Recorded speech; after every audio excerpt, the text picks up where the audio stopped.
안녕하세요. 반갑습니다. 제 니체 극장을 쓴 고명섭인데요. 아시겠지만 저는 한겨레신문에서 오랫동안 책 담당 기자를 했고 또 제 하는 일이 주로 이제 기자로서 취재를 해서 기사를 쓰고 하는 그런 일이다 보니까 이런 자리에서 강의를 하고 이런 건 참 그런 일을 할 기회도 거의 없고 그래서 익숙하지가 않고 그런 상황입니다. 그래서 이 자리에 혹시 제가 쓴 이 니체 극장이라는 책을 완독하고 오신 분이 계시는지 계시면 한번 손 한번 들어봐 주시겠습니까? 책이 너무 두꺼워서 완독을 하기에는 시간이 너무 짧았던 것 같고요. 그러면 니체가 쓴 책을 한두 권이라도 읽어보신 분은 계시나요? 있으시면 손 한번 들어봐 주시죠. 아, 그러세요? 네. 혹시 뭐 대학에서 니체를 전공하거나 뭐 니체 철학을 집중적으로 공부하시는 분도 계시나요? 네. 니체에 대해서 이름만 들어봤고 니체가 어떤 사람인지 정말 잘 모르고 그냥 한번 니체가 어떤 사람인지 한번 알아보고 싶어서 왔다 그러시는 분 한번 손 한번. 네. 대체로 이제 니체에 대해서 이야기는 들어봤고 또 니체에 대한 책도 한두 권 읽어봤는데 전체 상은 잘 안 잡히고 이런저런 이야기는 많은데 이런 이야기를 들을 때는 이런 사람 같고 저런 이야기를 들을 때는 저런 사람 같고 그래서 니체가 어떤 존재인지 좀 제대로 알고 싶다 그런 생각으로 왔다 생각하고요. 제가 이해하는 니체에 대해서 이야기를 해보겠습니다. 니체 철학의 어떤 본질적인 부분을 여기서 아주 깊이 따지고 들어가는 것은 쉽지가 않을 것 같고, 니체가 어떤 사람이고 어떤 삶을 살았고 어떤 생각을 했는지를 니체의 생을 이렇게 간략하게 추적하면서 전반적으로 한번 이야기를 해보겠습니다. 우선 아무래도 어떤 철학자가 왜 어떤 생각을 그렇게 했는가 하는 거 알려면은 그 사람이 어떤 삶을 살았는가 이걸 아는 것이 가장 쉬운 길이라서 니체가 어떤 인생을 살았는지를 일부에서 먼저 쭉 말씀을 드리고 2부에서는 니체의 가장 중요한 저작인 자라투스트라는 이렇게 말했다를 중심으로 해서 거기에 담긴 사상을 한번 이렇게 설명을 해보겠습니다. 제가 이 책을 처음 시작할 때 제일 앞부분에서 니체 자신이 자기 그 자서전 말년에 쓴 정신이 붕괴하기 직전에 쓴 그 자서전의 한 구절을 인용을 했습니다. 거기에서 니체가 자기 스스로를 자기는 정통 폴란드 귀족의 후예다 이렇게 주장하는 그 글로 시작을 했는데 실제로 니체는 그 폴란드 귀족의 후예는 아니었고요. 1844년에 독일 중부 지역에 목사 집안의 장남으로 태어났는데 이 목사 집안 니체의 친가도 외가도 대대로 목사 집안이었습니다. 그래서 그 목사의 피가 니체한테는 흐르고 있었고요. 그래서 니체는 어려서 이제 그 니체 집안의 목사 집안의 그 분위기 속에서 꼬마 목사라는 그런 이야기를 들을 정도로 기독교 문화에 흠뻑 젖어 자랐습니다. 그런데 니체가 스스로 이제 폴란드 귀족의 후예다 이렇게 주장을 했는데 그건 니체 어렸을 적에 니체랑 같이 살았던 그 고모들이 어린 니체한테 그런 이야기 많이 해줬어요. 우리는 이렇게 겉으로 보면 평범해 보이지만 사실은 우리가 폴란드에서 이렇게 박해받아서 도망쳐온 그런 그 귀족의 후예다. 왜 박해를 받았냐면 폴란드는 카톨릭이 강한 국가입니다. 근데 이쪽 니체 집안은 루터파 목사 집안이거든요. 그러니까 루터교란 말이에요. 개신교. 그래서 그 종교가 달라서 이렇게 박해를 받아서 독일로 들어온 그런 귀족의 후예다 그렇게 주장을 했는데 아까도 말씀드렸듯이 실제로는 그런 게 아니고 그냥 독일 중부의 평범한 그 평민 집안의 후예였고 니체의 폴란드식 이름은 니츠키다 이렇게까지 주장을 했는데 니체라는 이름 자체도 독일 중부에서 흔히 발견되는 그런 이름입니다. 별 볼 일 없는 출신입니다. 그래서 어쨌거나 그 니체 할아버지 때 이제 말하자면 어떻게 보면 그 출세를 했다고 그럴까, 지적으로 도약을 해서 그 목사를 배출했고 또 상당히 높은 고위직 목사까지 할아버지가 됐습니다. 그래서 니체 아버지가 그 웰러라는 집안의 그 목사의 딸과 결혼을 했어요. 결혼해서 니체를 큰아들로 낳았습니다. 근데 니체 아버지는 병약한 사람이었고, 니체가 4살 때 계단을 오르다가 쓰러져 가지고 넘어졌는데 그것 때문에 뇌를 다쳤다고 그래요. 그렇게 해서 그때부터 이렇게 자리에 누워서 1년 정도를 앓다가 결국엔 1년 뒤에 죽었습니다.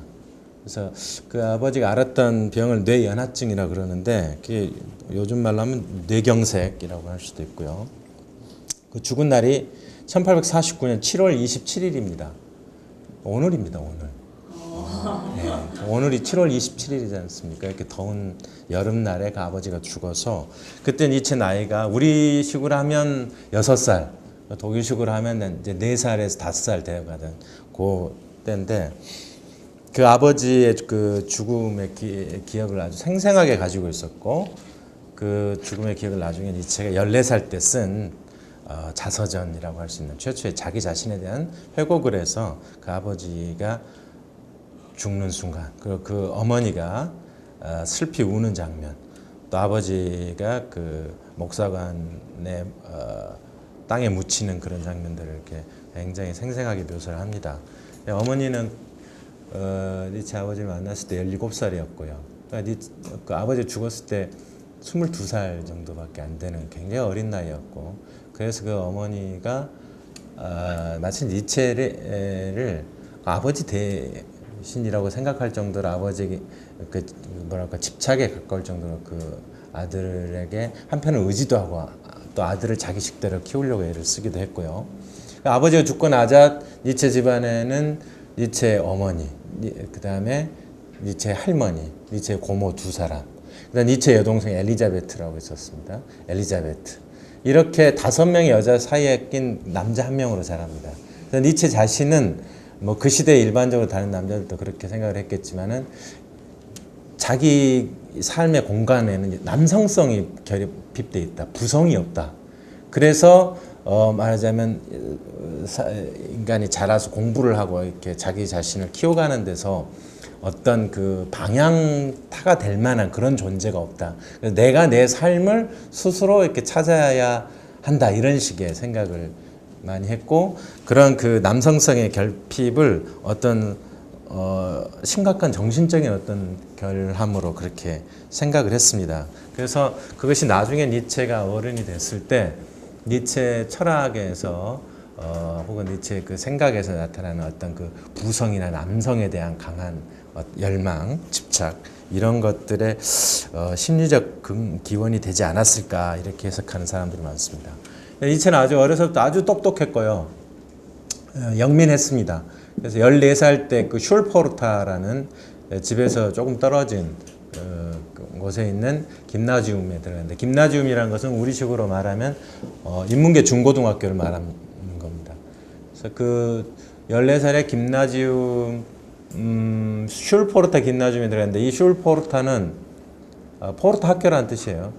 근데 이 학교는 당시 독일에서 고전 문헌학을 가르치는 고전 문헌을 가르치는 그런 고등학교로 아주 명성이 높았습니다. 그래서 그 학교에서는 이제 학생들에게 그리스 라틴의 그 고전 문헌들을 가르치고 또 게테나 실러 같은 그런 그리스의 고전기 문학 작품들을 주로 가르치는 그런 곳이었고 니체는 거기서 이제 문헌학이라는 분야에 최초로 그 뭐랄까 눈이 떴고요.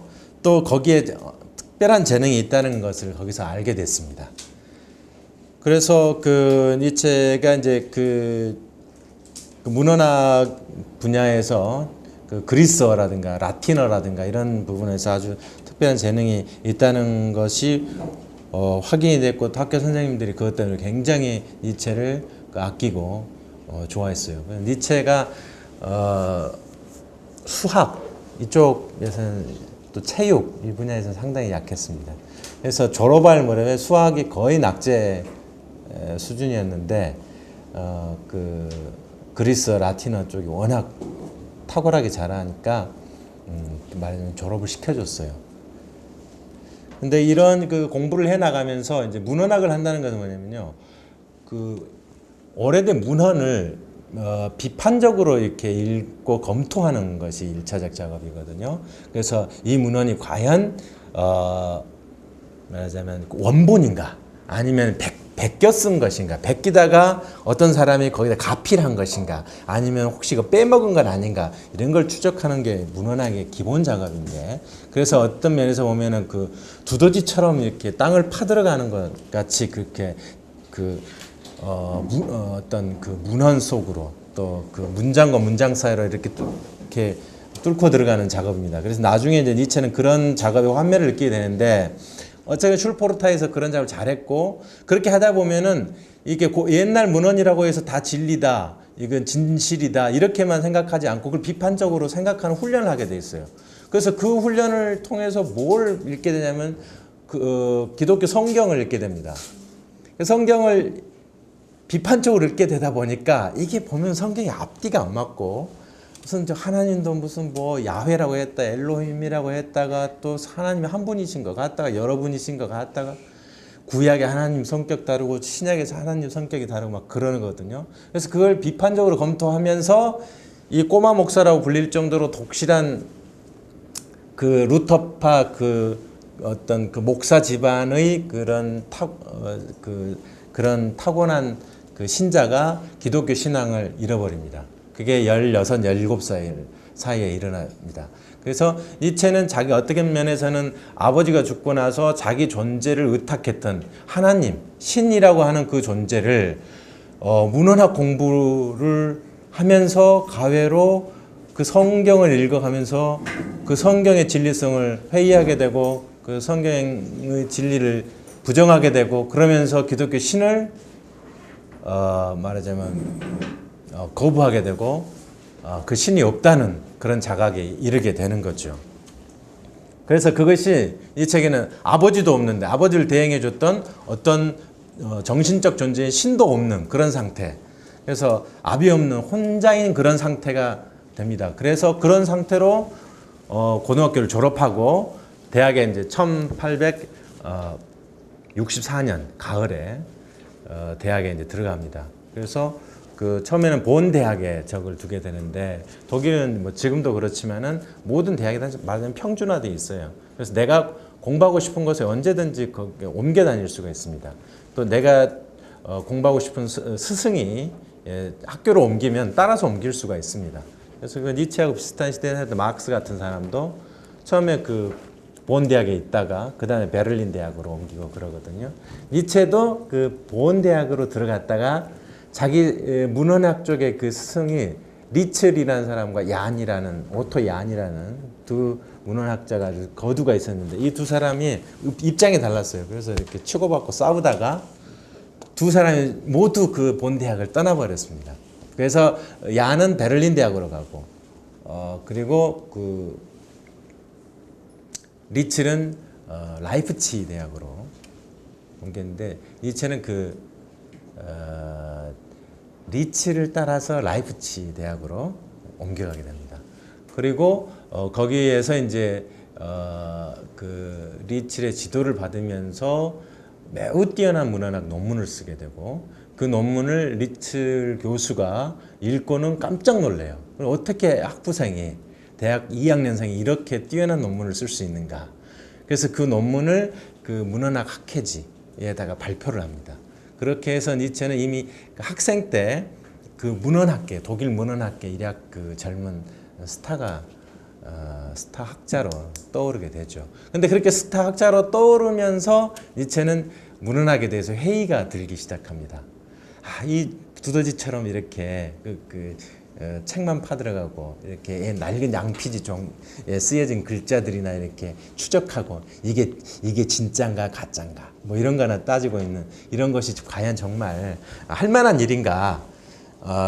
이건 정말 어떻게 보면은 전혀 생산성도 없고 창조성도 없는 그런 소모적인 일 아닌가 그런 생각이 들게 되는데 그런 생각이 들게끔 하는 어떤 계기가 있었어요. 그게 뭐냐면 라이프치히로 옮겨온 그해 가을에 니체가 우울증을 좀 알았단 말이에요. 니체는 원래 이제 그 적응 장애가 있어서 낯선 곳에 가면은 그 낯선 곳에 익숙해지는데 시간이 많이 걸렸습니다. 그래서 본에 있다가 라이프치히로 옮기니까 당연히 그 적응 장애가 따랐고 더는 가을이고 그러니까 이렇게 기분이 울적한 상태였어요. 더더군다나 니체가 이제 그 나중에 좀 더 말씀드리겠지만은 그 이미 10대 후반에서부터 그 조울증적 증상이 나타납니다. 그래서 가벼운 경조증 상태가 이렇게 어느 정도 이렇게 지속되다 보면 긴 시간 동안 우울증 상태 쭉 지속되고 그게 이제 그 프랑스 자크 로제라는 그 정신의학자는 그 양극성 제2 장애라고 그렇게 부르더라고요. 그러니까 이게 뭐냐면 경조증과 우울증이 교대로 나타나는 그런 상태인데 경조증 상태는 기분이 굉장히 좋고 유쾌하고 쾌활하고 뭐든 다 할 수 있을 것 같은 아주 긍정적이고 낙관적이고 자신감이 찬 그런 상태입니다. 대개 그런 상태에서 니체가 글을 쓰고 그러고 나면 이게 우울증이 길게 오는데 그 기간 동안은 침체돼 있고 삶 부정적이고 비관적이고 되는 것이 하나도 없고 막 죽고 싶고 이런 상황이에요. 그런 걸 이렇게 이제 반복해서 겪는데 그런 우울증 상태에서 니체가 그 고서점에 우리식으로 하면 헌책방에 들어갔어요. 헌책방에 들어갔더니 어떤 책이 하나 딱 보이는데 그 뭐하고 비슷하냐면 그 예전에 그 TV에서 책을 읽읍시다라는 그 프로 있었어요. 거기 보면은 무슨 책을 뭐 찾아라 그러면은 그런 그 게임 있었거든요. 그러면 TV에서 그 무슨 광선 같은 걸 쏴가지고 그 책이 막 빛이 나는 그런 거 있잖아요. 그럼 우리 막 웃잖아요. 책이 이렇게 빛날 리가 없는데. 근데 어떤 책은 그렇게 스스로 빛을 내는 것 같은 착각을 불러일으키는 책도 있어요. 근데 니체가 바로 그런 책을 발견했는데 그게 뭐였냐. 바로 쇼펜하우어의 의지와 표상으로서의 세계였어요. 2권짜리로 나온 그 헌책방에서 말하자면 이제 그 뭐죠? 그게 중고품이라고 그럴까? 이제 누가 읽고 팔아 넘긴 거죠. 그걸 봤는데 니체는 보통 그 책방에 가면은 책을 이렇게 바로 사는 게 아니고 이렇게 뒤져보고 저렇게 뒤져보고 또 꽂아놓고 하다가 그냥 안 사고 다음에 다시 와서 또 생각나면 다시 와서 보고 그걸 사는 거예요. 그런 적인데 요새는 우리가 좀 생활에 조금 여유가 있기 때문에 책을 그냥 마음먹으면 이렇게 인터넷에서 금방 이렇게 사잖아요. 그런데 옛날에는 책값이 굉장히 비쌌고 책이라는 게 귀한 거였고 그러니까 학생이 책을 쉽게 살 수가 없습니다. 그러니까 새 책을 사러 새 책방 가기도 어렵고 헌책방에서 책을 구했더라도 그걸 쉽게 선뜻 사기가 어려운 거죠. 그런 상황인데 그래서 보통 책 살 때 2번, 3번 그 책방에 가서야 결심을 하고 이 책은 내가 꼭 사야 될 책이다 하고 그러는데 이 쇼펜하우의 이 의지와 표상으로서에게는 그냥 보자마자 이건 사야 된다고 누가 악마가 속삭이듯이 그렇게 사야 된다고 그랬다는 거예요. 그래서 니체 그걸 그대로 집어들고 그 책을 사가지고 집에 와서 그걸 말하자면 쉬지 않고 읽은 거예요. 그 자리에서 쉬지 않고 그 낡은 소파에 앉아가지고 그걸 읽었는데 그 읽고는 엄청난 충격에 빠지고 그 충격에 빠져가지고 그 말하자면 정신이 이렇게 혼미한 상태가 돼버려요. 그래서 그 쇼펜하우의 철학이란 기본적으로 염세주의 철학입니다. 세상을 그 염호하는 혐오하고 그 부정하고 거부하는 철학이거든요. 그래서 그 쇼펜하우의 책을 읽다 보면은 죽고 싶은 생각도 들고 이 사는 게 무슨 의미가 있나 죽는 게 훨씬 낫겠다 하는 그런 생각도 들고요. 그래서 한때 쇼펜하우어 철학이 그 유행하던 때는 그런 식의 철학적 자살을 하는 젊은이들이 속출하고 그랬습니다. 니체도 그 쇼펜하우어 철학 책을 읽고는 그런 상태에 빠졌어요. 그렇지 않아도 그 우울증 상태에서 그 책을 읽고는 막 죽고 싶은 거예요. 살아서 뭐 하냐. 그래서 죽어버릴까 막 이런 생각도 하다가 근데 그 다음날 다시 또 이제 그 학교에 가서 문헌학 강의 들어야 되고 뭐 또 논문도 써야 되고 막 그러는 거예요. 그래서 그런 식의 규칙적인 생활 때문에 자기가 그런 결심을 하지 못했고, 또 다른 한편에서는 그 쇼펜하우어 그 의지와 표상으로 그 세계라는 그 책에서 그 인간의 의지를 통해서 말하자면 그 쓸데없는 의지를 이렇게 끊어버린다라는 그런 이제 그 이야기가 있어서 니체가 자기 스스로를 한번 내가 어디까지 내 삶을 내 의지대로 할 수 있는가 보자 해가지고 그 매일 밤 그 2시에 자서 6시에 일어나 4시간씩만 자고 그 사는 그런 삶을 2주 동안 막 반복해 보기도 합니다. 그렇게 그렇게 쇼펜하우어한테 빠져들고 쇼펜하우어 철학에 이렇게 말하자면 완전히 탐닉해버리고 그런 생활을 하고, 그래서 철학하면 쇼펜하우어 철학이라고 그렇게 생각을 합니다. 그리고 그런 철학이 주는 그 매력이 너무나 컸고 그 철학이 막 정신을 흥분시키고 뭔가 이렇게 삶을 막 뒤흔들고 이러는데, 내가 전공하는 문헌학이라는 것은 무슨 삶을 흔들고 말고 하는 게 없어요. 정말로 따분한 어떤 일상의 반복이고 문자를 해독하는 그런 일이고, 그래서 그 문헌학이라는 것에 관심을 이렇게 문헌학에서 관심이 멀어져서 쇼펜하우어 그 철학으로 또 쇼펜하우어를 통해서 철학 자체로 이렇게 나아가게 됩니다. 그런 생활을 하다가 니체가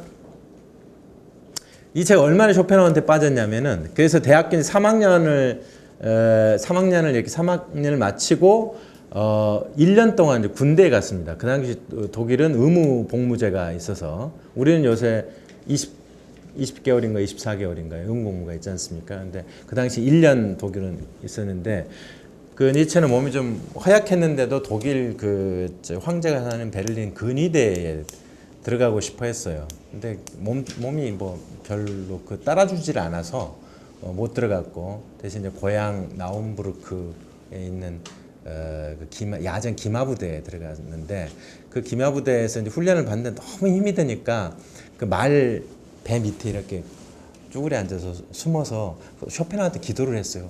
나 좀 도와주시라고. 쇼펜하우어님 저 좀 도와주세요. 그래서 그렇게 거의 말하자면 아버지를 잃어버리고, 또 내가 그렇게 어떤 신앙의 대상을 삼았던 신을 잃어버리고 나서 쇼펜하우어가 신과 같은 그런 존재가 됐습니다. 그러고 나서 그 니체가 이제 군대에서 이제 돌아오는데, 중간에 말에서 이 사람이 기마부대에서 말에서 떨어져 가지고 이렇게 가슴 이렇게 이쪽을 다쳐요. 늑골 쪽을 다쳐가지고 결국은 한 6개월 정도는 또 그 군대 생활도 못하고 집에서 사실상 이제 그 병가 상태에서 병을 치료하면서 결국은 이제 학교로 돌아옵니다.